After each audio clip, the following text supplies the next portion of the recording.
Hello and welcome to the Amazing Studios Production Podcast. I'm Cliff Baumgartner. And I'm Peter Scheibner. This is our very first episode, Peter. It is. This is kind of exciting. Yeah, we need to give people an introduction as to who we are, what we're doing, why they should care. Okay, well, I'm Peter Scheibner. I work with Amazing Studios. I've been here for, I guess, almost 2 years now. I'm the studio production director. I guess my job really is to kind of manage productions and make sure that projects for clients, as well as projects for us, move along and look the absolute best they could possibly look.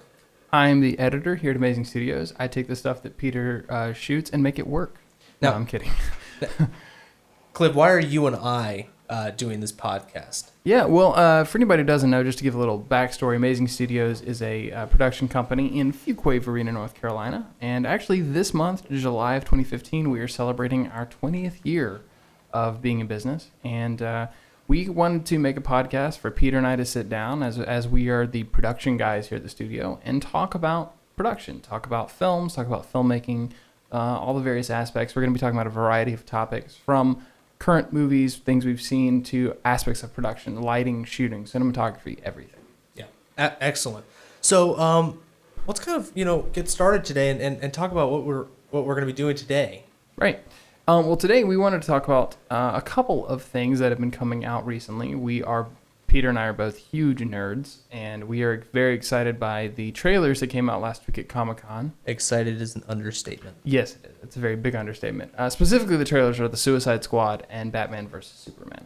Yeah, I mean, when those dropped, and honestly, any week, you think of Super Bowl week, you think of the Comic-Cons, any week that you have a bunch of trailers all dropping at the same time is an exciting time as a filmmaker, because it's a preview of what's the industry is doing, where everything's headed. Honestly, just from a geek out level, it's just fun to sit down and watch a bunch of trailers all at once. Right, and I'm always interested too, because I know you and I both come from an indie film background. We love indie film, but people always, in the indie film world, people always talk about, Hollywood productions, and it's all glitz and glamour and blah, blah, blah. But it's what people are watching right now. And Comic-Con especially is always interesting, because you see in one place over 1 week, you see what everyone's watching, what they're talking about. You see what people are interested in. And I think that's kind of fascinating. Yeah, the truth is, as filmmakers, it's our job to make films that people want to watch. Right. I can sit around all day and say, well, this is an art film that is giving a message, but if people don't want to watch it, there's no point. Yeah. Art is not art until it's viewed. And so you've got to make something people want to view, and Hollywood knows how to do that. And so there are things as independent filmmakers we can take from these Hollywood films and apply to our independent films to make them entertaining, really, which is what it comes down to, because that's why we watch movies, is to be entertained. Right, and I think that specifically the two trailers we're talking about today, they're films made by filmmakers who know how to make something that's entertaining, that's big, that is action-oriented, but also is a good film. And that's kind of rare these days. I mean, you have a glut of these huge action movies, franchise movies coming out, and unfortunately, most of them are not. At least to me, they aren't films that really I identify with or I feel like I learn from. They're just something to go watch for 2 hours. But I feel like people like Zack Snyder and David Ayer make big movies that I also learn from, and that also feel like films. They don't feel like the same stuff that's being turned out again and again. They feel like they have vision, and they feel like they have, a quality to them. And I think that was evident in these trailers that came out. Yeah, and I think I agree with you 100%, especially when I look at a guy like Zack Snyder, who has such a unique look. 300, Watchmen, Sucker Punch, all have this very contrasty, really effects-heavy work. And then he takes that into the comic book genre, specifically your commercial comic books in Superman, and gives it his signature look. It's still Superman. I still watch that. I still see Superman. But at the same time, I still see Zack Snyder, which is different in a lot of ways from a lot of the comic book films that we see coming out now, where I may not necessarily see a director's fingerprint on it. They all kind of have the same... it feels like they're mass-produced, almost like they're produced for television, right? To an extent. Whereas some of these newer ones really do have a unique look. And as we were watching the trailer for Superman versus Batman, it was incredibly obvious that Zack Snyder was the director of this film. What were some of the things that really made that stand out? I mean, his shot choice. I mean, one, Zach is again working with Larry Fong, has been his DP on all of his biggest stuff, 300, Watchmen, etc. A couple of us here in the studio actually are lucky enough to be acquaintances of Larry, and he's not only a great dude, but he's a genius when it comes to film and when it comes to shooting a movie. But I mean, you could see Zach's thumbprint just in like you said, one is this the look, the color, the whole style. But there's that shot. I know it's a shot that people are actually making fun of in the Batman Superman trailer when Bruce is, when Batfleck is hugging the little girl in the rubble and the camera just booms out above his head, and it's so like overly epic and over the top. It's Zack Snyder up one side down the other. But why I feel like that is Zack Snyder is because he's a dude who takes comic book panels and brings them to life. He did that literally in Watchmen. I mean, there are shots in Watchmen that are directly out of the comic. And I feel like it seems like the trailer for Batman and Superman, every frame looks like a comic book. Mm-hmm.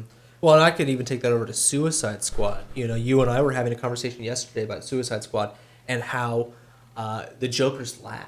Yeah. And how when he laughs in the comic books, you'll see it trailing all through all of these panels until it gets to the very last panel, and that's when you finally see the Joker. Right. Well, they did the exact same thing in the trailer, which I thought was incredible, was they had all of these shots, and in all these shots they had a very comic book feel, but underneath all of them is the Joker's laugh. Mm-hmm. And then at the very end, you see him complete the laugh the first time you see Jared Leto's Joker. And the genius there also that it took me like 3 watches of that trailer, and yes, I've watched the trailer many, many times, but is that the song underneath the trailer is actually talking about the joke. The whole trailer, really the bed under the entire trailer, is about the Joker, and you don't realize that until you finally see him. That's just great trailer design. Yeah. Well, and even speaking of Suicide Squad, David Ayer, incredible filmmaker, writer of Training Day, and director of films like End of Night, End of Watch, and other films. Fury comes to mind, which was an incredible film. If you haven't seen Fury, obviously get out and watch Fury. Fury was so old school filmmaking. Is what I loved about it. It felt like an old film. Yeah, but you take all of his films and his style, and then you bring that into the comic book world, and from the trailer from what we could see, the grit and the natural texture that was in that trailer was signature for him and was different from Zack Snyder. Yeah. And separated the two films so that they still felt unique, but at the same time, they felt like they could be in the same world. Right. And that's something that I hope DC really does. I mean, let's be honest. DC has not been very strong in their movie universe game in the last 10 years. I mean, you basically had Chris Nolan, and then everybody else it didn't really go too well. So I hope that now that they're moving into this new Justice League universe, that they take advantage of the fact that they have such a wide range of stuff that they can do, and they don't try to make films that are homogenous. I love the Marvel movies, absolutely. Like I'm a huge fan. I go to see them every time they come out. I'm the only person in this studio who wants to see Ant-Man. That's how dedicated I am to the Marvel flicks. But they do feel homogenous. I can't really tell a Joss Whedon directed film from a Russo brothers, from whatever. I mean, each one does have its kind of own style, but it all kind of feels like it's coming from the same place, which is probably Kevin Feige? Mm-hmm. Paul Feige or Kevin Feige? I think it's Kevin. Kevin? Okay. I have to look it up. Yeah. It's either Paul or Kevin, whoever you are.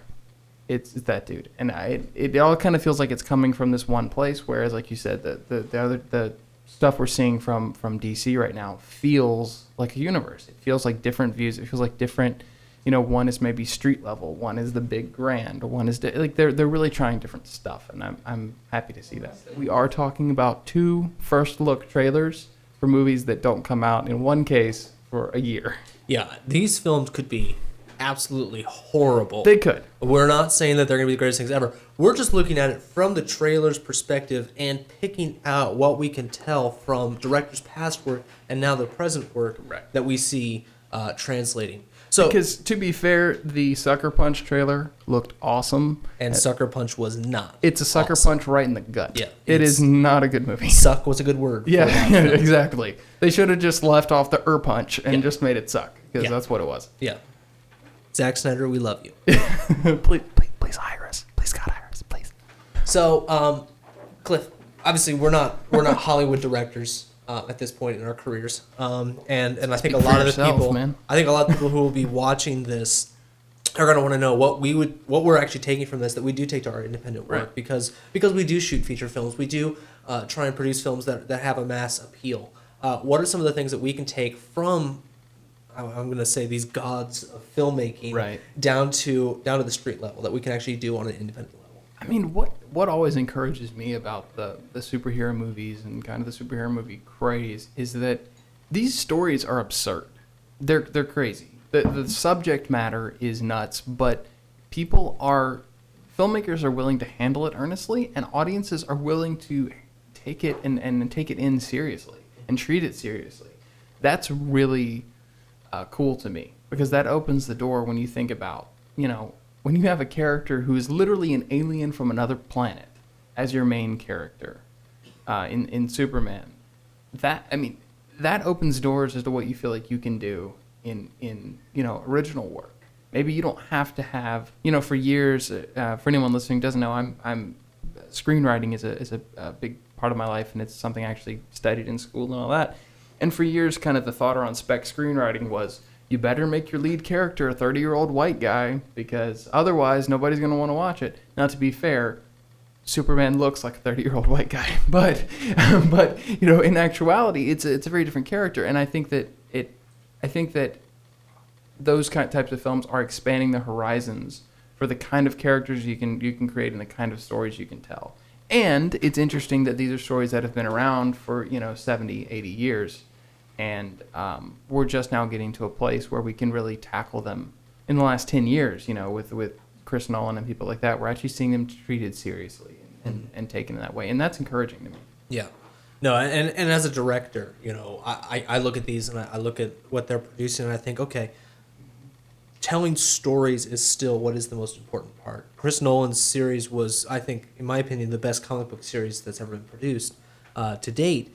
And what made it so special was it was an incredible story. Right.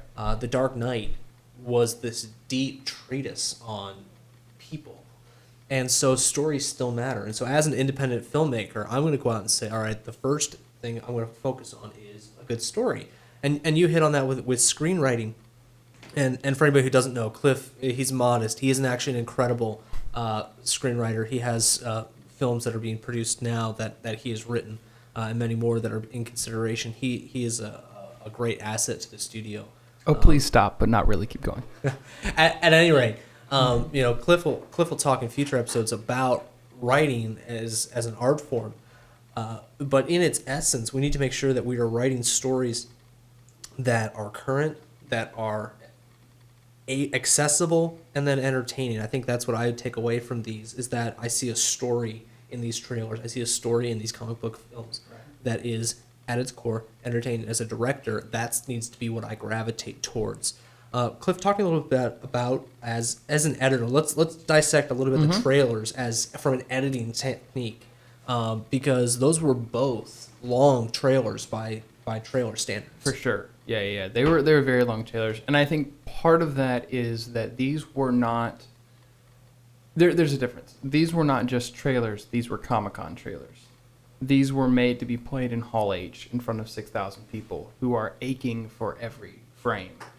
I imagine, I'm almost certain that here in the next couple of months we will see significantly shorter 2.5-minute trailers. That's what's going to be on TV. They're never going to put these 4-minute long trailers on TV. So these were less of what we think about today as trailers, I feel like, and they were more pieces. They were little supercuts of the films to get people excited. And that's cool. I think I like that. And I like, we were actually having a conversation with another guy in our office, Brandon, who was saying that DC, in both of these trailers, showed stuff that I don't know if Marvel would even save for an end credit scene. I mean, we're seeing Robin's costume in the Batman Superman trailer. We're seeing, full shots of Joker in the first Suicide Squad trailer. I never expected that. I expected it would probably, we'd hear the voice, we'd hear the laugh, we'd see a silhouette, and they'd save it. Because that seems to be the MO these days. But they didn't. They just showed us everything. They put it out there. And I think that's kind of fascinating. And that's different in terms of trailer craft, because trailer craft is almost, I feel like a lot of the time, trying to withhold information and just give you a hint at it. And they went the complete opposite direction and just threw everything at your face. And I think that's part of the reason that these two trailers have blown up. And some of the other trailers that came out at Comic-Con are just kind of, they're just there. Mm-hmm. But they're more of what we're used to seeing. Yeah. Well, that's about all the time that we have for today. This has been a good conversation. I hope for our audience that this has been helpful. Yeah, absolutely. Keep tuning in every week. We're going to be putting out podcasts talking about any range of things from, like we talked about today, current trailers. We're also going to talk about filming techniques, camera techniques. We'll dissect different cameras or editing platforms. Some will be kind of granular, more detail-oriented. Some are going to be more 30,000-foot view and looking at the big picture. And some are just geek fests, like today. Like today. Absolutely. And if, just so everyone knows, if you're just listening to the audio of this podcast, there is going to be a video version available on our YouTube channel, AMZG TV. And also, if you're only watching the video version, there is going to be an audio version on iTunes here in the near future. Yep. All right. Thanks for checking us out. I hope everybody has a great day. Yep. Have a good one, guys.